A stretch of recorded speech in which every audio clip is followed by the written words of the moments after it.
apa huruf selepas C ya? Selepas C, A, B, C, Saya pandai ABC. Kawan-kawan, jom kita nyanyi lagu ABC.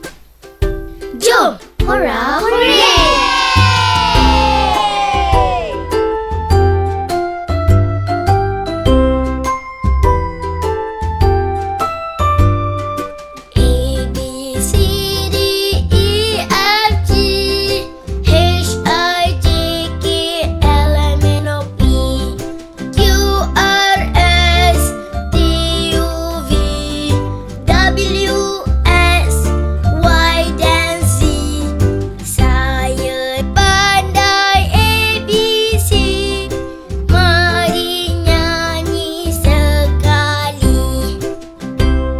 Didi, Nana, jom nyanyi ABC sama-sama.